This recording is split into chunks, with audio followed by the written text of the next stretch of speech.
G'day guys, welcome back to the channel of 4x4 Camp Life Adventures.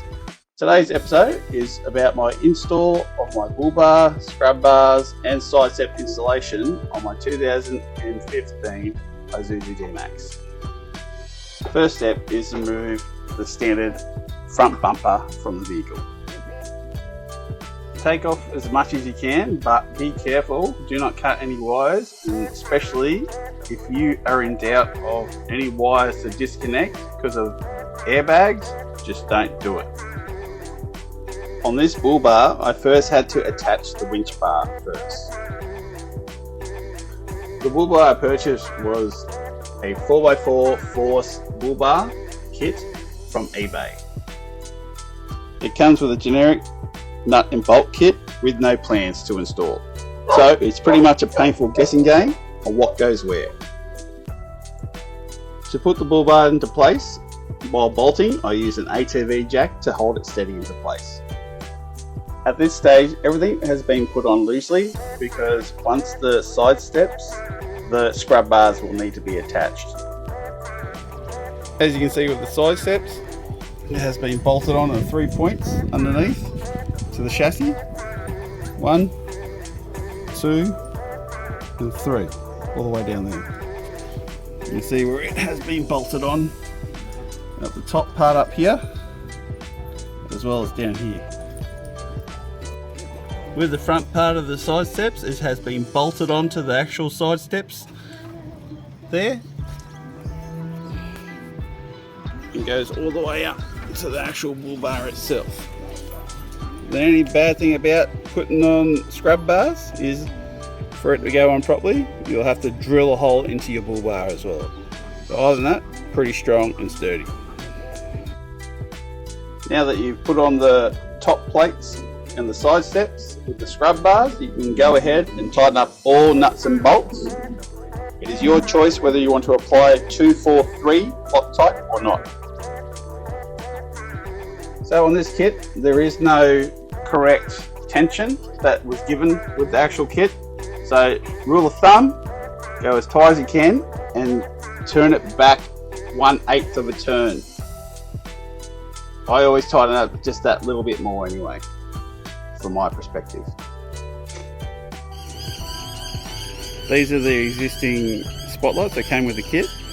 I installed them onto the existing spotlight harness kit that was actually come with the vehicle when I brought it. Since then, it has the lights have stopped, so I'll have to get a whole new harness kit, rip out the old one and reinstall the new one at a later date. So due to budget, when I first bought the bull bar, I couldn't afford the winch. So you guessed it, I had to take the bull bar back off again and install the winch and then reinstall the bull bar. Due to my budget, unfortunately, in a perfect world, I would have bought it all and put it all together, but obviously I couldn't afford it at the time.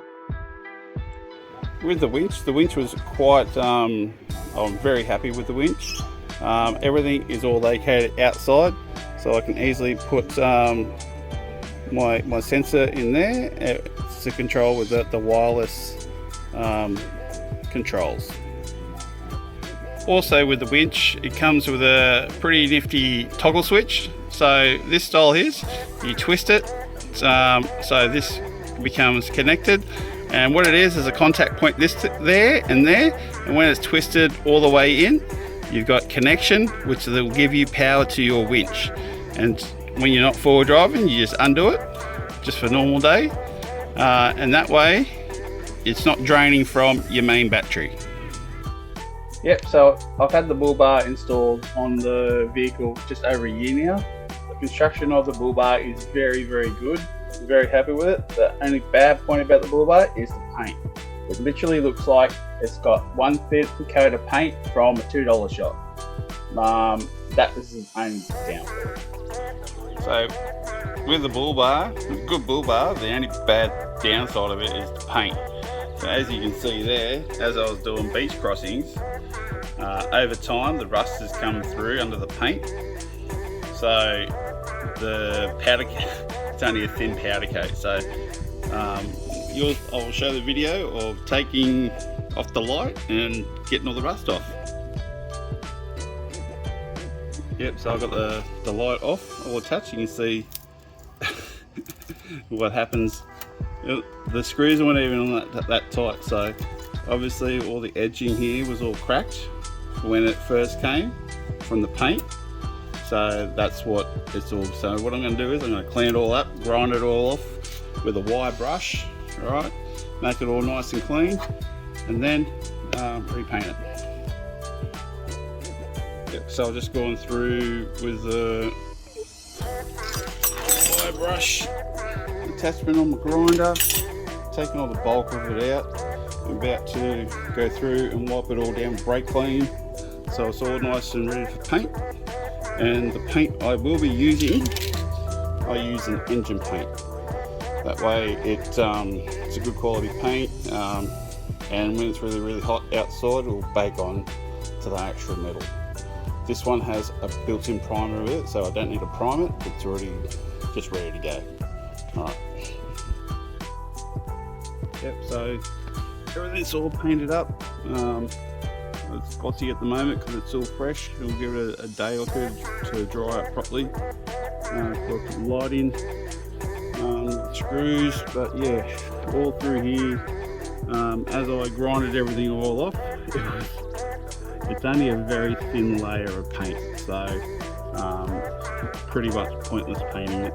But it was all cracking all on the edges there, and that's how the salt water got in between the metal and the paint. So just started corroding. Underneath this particular bull bar there was like a plate that goes here.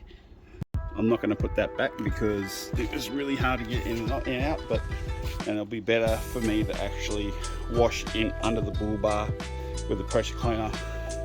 So yeah, I'll use engine paint, so much better, and plus that paint is grease and oil resistant. So when I pressure clean from now on those particular surfaces I've touched up as well, it should be nice and clean to come off the dirt if I get mud all over it. Alright, thanks for watching, and check you on the next episode.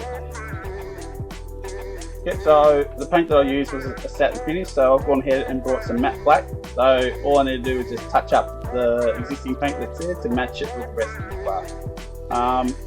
Hope you've enjoyed the episode, and I'll catch you on the next one. See yous.